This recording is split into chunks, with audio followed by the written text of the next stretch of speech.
Got it.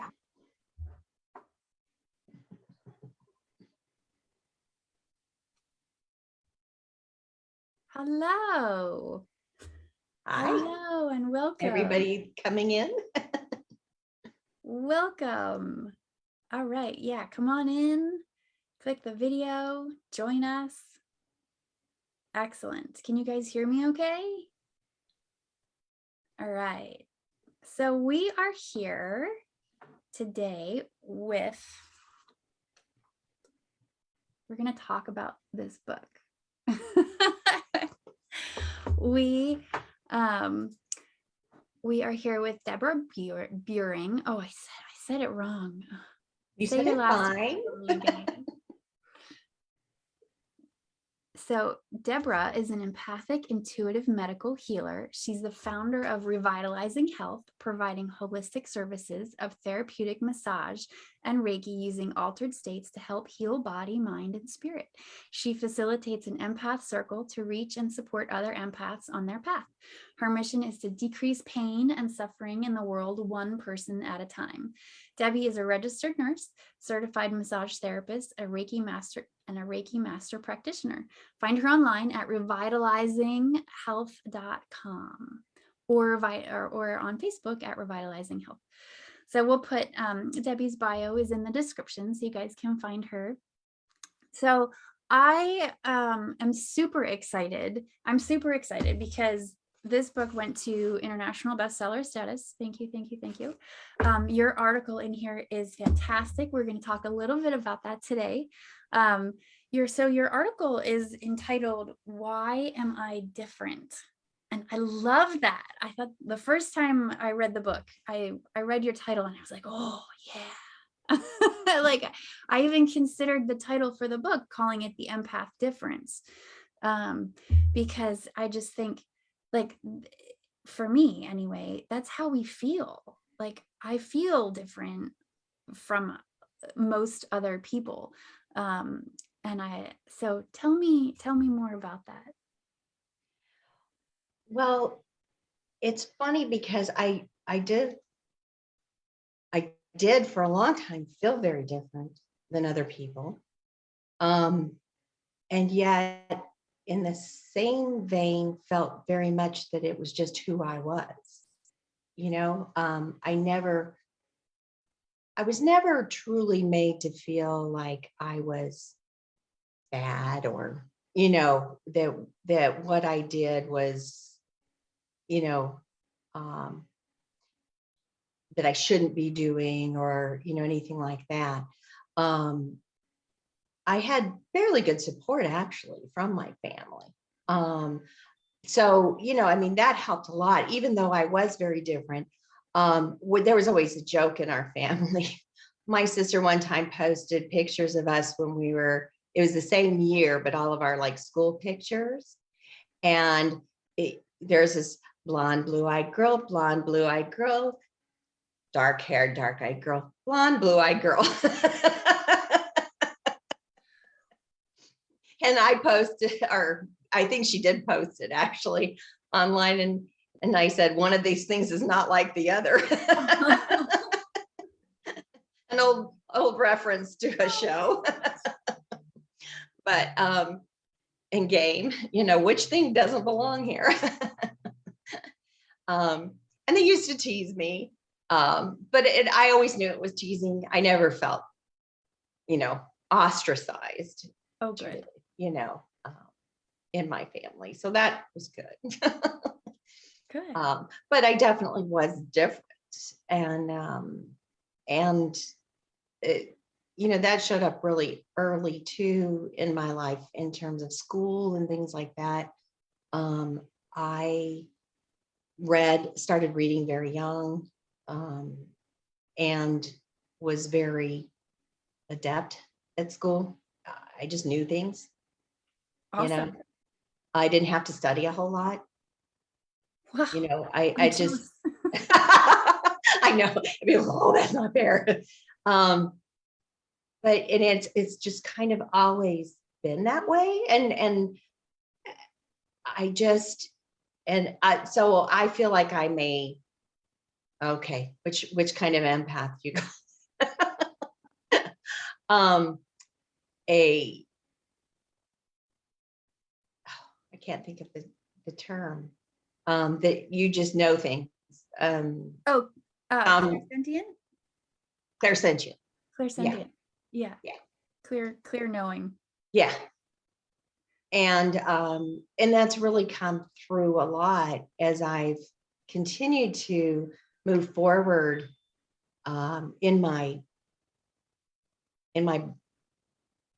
healing work, that I would know what was wrong with people a lot of times, before anybody else knew, or I would just sense different things, and so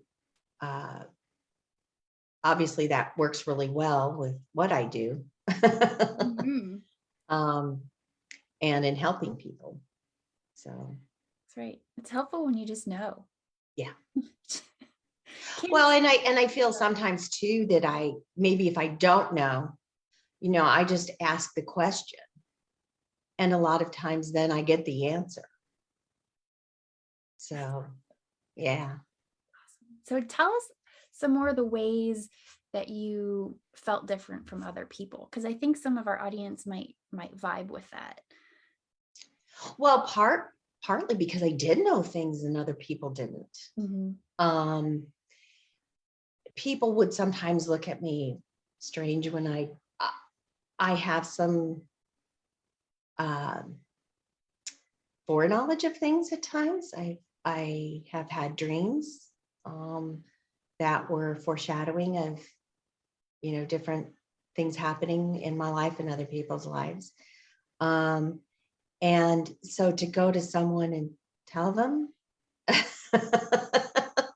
different things that I know, right, about them. That's great. I'm like, how did you know that? And it's like, well, I didn't read your mind. I just, it was I'm a little psychic. a little psychic. Sometimes I just know things. Mhm. That's hard. Exactly. So that kind of, I think, makes people scared of you, Yeah. want to kind of keep you at distance. So, in that regard. And then I've just always known what I was supposed to be doing. Yes. And so I've had, that scares people too. Like, well, I don't know what I should be doing, or how do you know, and it just, from the time I was a teenager, I knew I was going to be in the medical field. My initial choice or, thought was I was going to be a doctor. And then at the age of 15, I met my husband to be, and I knew pretty quick. Of course you did. Of course you did. Exactly. And it was like, I also knew that we were going to have children and that I wanted to be there for the kids when they were little and stuff. And I just knew that if I took that other path, it would change that whole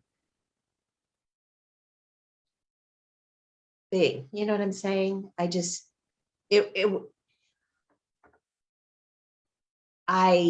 knew that, okay, that's not where I'm headed now, Okay. as far as being a doctor. Yeah. My path was still the same.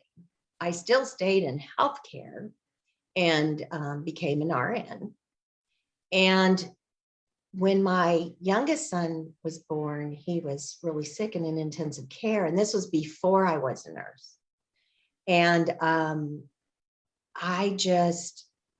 that really just drew me after I became a nurse. So that's the first thing that I did for the first 7 years of my nursing career, was work with babies. Oh, Neonates. I love babies. Oh, I do too. And I just always had a way with babies too. I mentioned that in the story. That I could just pick them up and calm them down, and And that is, And a lot of times I understood what they were thinking, aw, that there was a problem and I could figure that out for them. yeah, And that was also heartbreaking though, working in an environment like that where there's sick babies. It breaks your heart sometimes, definitely.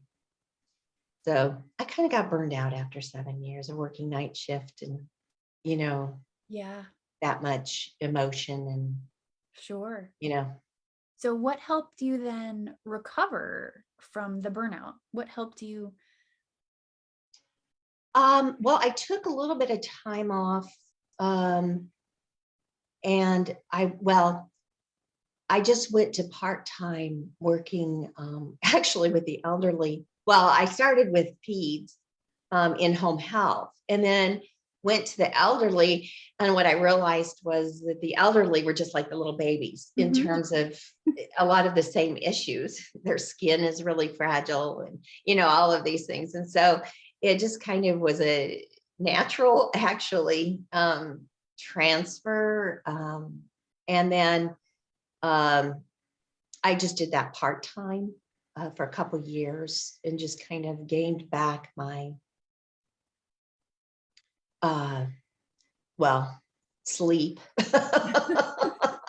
Yeah, it's hard to be on like third shift or, the night shift and mess with your sleep schedule like that, especially when you're a sensitive person. I think it's worse for sensitive people because we're just so in tune with what like our natural rhythms. Yeah. Really screwy when when we mess with that. Well, I actually think that it created a problem in my brain Oh no. with sleep. And I had to go on a CPAP machine for sleep apnea. I Oh, wow. developed sleep apnea, really, really bad sleep apnea. And do you still have that issue or did it? Yeah.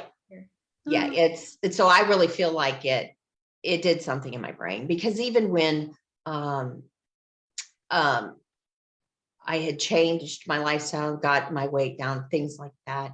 Um, the doctor was like, "Oh, you shouldn't need this now." And it was like, no, that's no. not the case. So there's something else, there. But Well, continue on. yeah. Continue on. So I want to read your quote. So the quote that I pulled out, um, I loved your article. It was so beautifully written. So your quote is, "Being an empath is not an easy path, but there can be joy in life when we understand the reason for our uniqueness and pain." And that's just so pretty. Oh, I love that. When you realize that you're not alone, when you realize that there's a reason for this, that like this is how you are and that's okay. Oh my gosh, that's a huge realization to just understand like this is who I am and there's nothing wrong with me. Right. So I And that really played out for me physically because I am a physical empath. I feel people's pain literally in yeah, my body. yeah. And and people don't understand that who don't have that issue. Um, but I truly, until I understood that, didn't understand how much of my pain was not my own physically. Right. And once I realized that, then I started to utilize then that knowledge. And so when I wake up in the morning and I'm having some bad pain in a certain area that I know I didn't do anything, this isn't mine. Um, Generally, it's the person I have on the schedule for the day that's coming in to have work done. They come in and they say, "Oh, I'm hurting really bad in such and such." And I'm like, Yep. yeah. I know. I know. And so in giving, in relieving their pain, I also relieve my own. And so that's, that's part of the reason I do what I do, is to keep me feeling okay. I could shut it out. I Yes. mean, that is, I know that very well, and it's possible, but I do shut out what I'm not working with. Let's put it that way. Yeah. Yeah. Because you don't need all that. No, No, we don't no, need. nobody can live with all that. No. Not at all. Oh my gosh. Well, thanks for being on here. We're going to wrap up in a second. If you can impart our audience with one piece of advice, something that you would like to share, something that you would like to remind them of, what would that be? A little tip. I'm going to throw Being an that at empath, you. I would say that being an empath isn't a curse. We look at how it's affected our lives, but there's a reason for that. And if we can see that and learn, what that is, and learn who we really are, then it all can come together and make your life wonderful, truly. That's awesome. Well, thank you so much. Oh my gosh, it's been a pleasure chatting with you. This was great. Thanks for being on here with me. Thanks for being part of this book. Thank you for inviting me to be a part of it. Yeah. Oh, I forgot to put the link. I'm going to put the link for the book in the description too. Might be a good idea. Oh my gosh. Well, thank you again, Debbie. And again, you can find her website in the description. So if you guys have any questions for Debbie, please reach out to contact her. You can also comment down below, and we will be here to answer questions. So thanks, everyone. Enjoy the rest of your day, and we'll see you next time. Bye.